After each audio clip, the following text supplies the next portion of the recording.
Hey guys, Nathan here from RunDNA and welcome back to our second video on our YouTube channel. Today we're going to be discussing the brand new update to the Brooks Adrenaline 24 and what's changed over the last year's version. This has been a real staple shoe in the Brooks lineup for a number of years. It's been around for a long time, it's stayed pretty consistent over that time frame, but with the new version they've made some actually noticeable updates across all parts of the shoe, which really makes it a bit more modern in sort of where it sits in the 2024 range of shoes. So let's get stuck in. We're going to speak about the upper, midsole and outsole, and then whether it's a shoe that you could add into your rotation. So who is this shoe for? The Adrenaline 24 is still speaking to the same type of runner. It's sort of that workhorse daily trainer that does have that touch of guidance with the guide rail system. So if you've liked previous Adrenalines all the way back to sort of the 2021, you're still going to feel at home with the 24 with the key updates.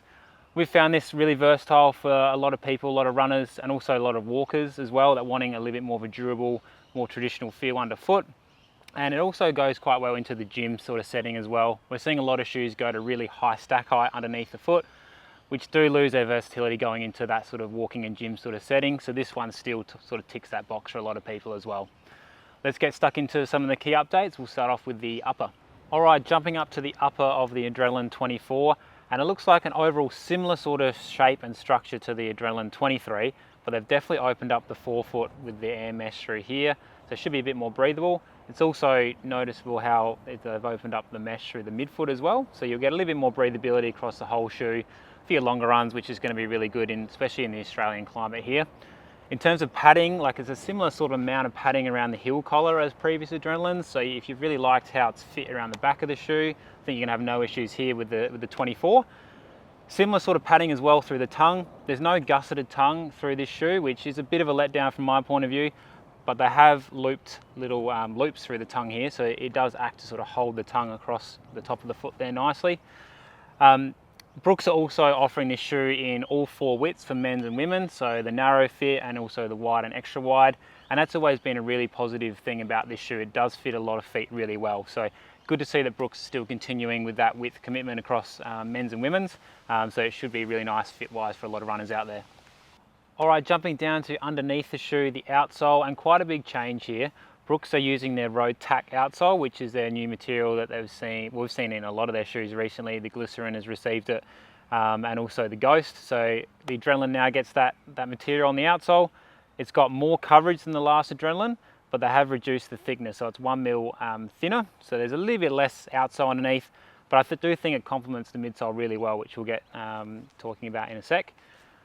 They've also filled in some of the space through the forefoot as well. So where there was some more obvious flex screws with the last Adrenaline, they have sort of filled this in. So it does also add a little bit of extra stiffness, but still very much that traditional sort of forefoot feeling shoe with this outsole execution. So I still think this is going to be really nice and durable as well. Like the Brooks Adrenaline, it's always been a super durable shoe for a lot of runners and walkers. And I still think with the change here, you're still going to get plenty of life out of this shoe, which is a really good update.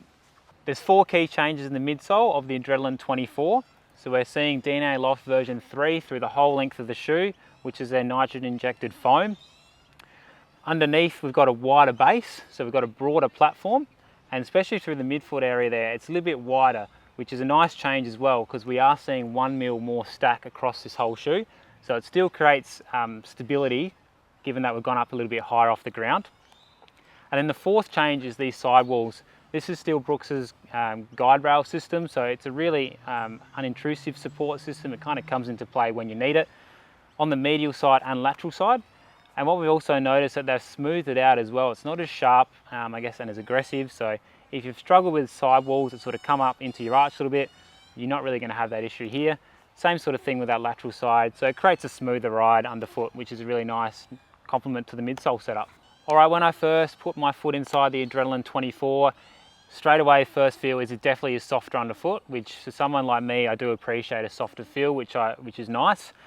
Still very similar weight. I think there's a couple grams difference between the 24 and the 23, so there's really nothing from a weight point of view difference between the two. It's still operating on that 12 mil drop, which is on the higher side, and it's one of the shoes that's sort of still in the marketplace on that 12 mil drop. We're seeing some shoes getting updated for next year are going to go a bit lower, so that is a point of difference with this shoe. In terms of similar shoes, I think the most comparable option in the market would be the Asics GT 2000. That's sort of using that similar sort of wide platform to give you the stability, and it's also relatively comparable in terms of softness underfoot as well. 860 from New Balance is probably another one we'd also throw in there in that sort of stability category of shoe as well. We are seeing shoes sort of change the way they're doing stability over the number of years, so it'd be interesting to see what Brooks do with this shoe going forward. But it's definitely something that if you've enjoyed the 23 and previous ones, you're still going to feel right at home with the 24. There you go guys, there's my take on the Brooks Adrenaline GTS 24. Now a quick summary, we've got a brand new upper up top that's more breathable. Underneath you've got a little bit more cushioning underfoot with the new change to the midsole. Still nice and stable, wide platform, wider through the midfoot than last year's version. And we're still using the guide rails through either side of the shoe, medial and lateral. So if you've really liked previous Adrenalines all the way back to really version 20, you're still going to really like what the updates and what's on offer here with the 24. If you've got any questions about this shoe, feel free to comment down below. And if there's anything that you'd like to see us review, let us know. Feel free to give this video a like and subscribe if you'd like to see more YouTube videos like this. And in the meantime, enjoy your running.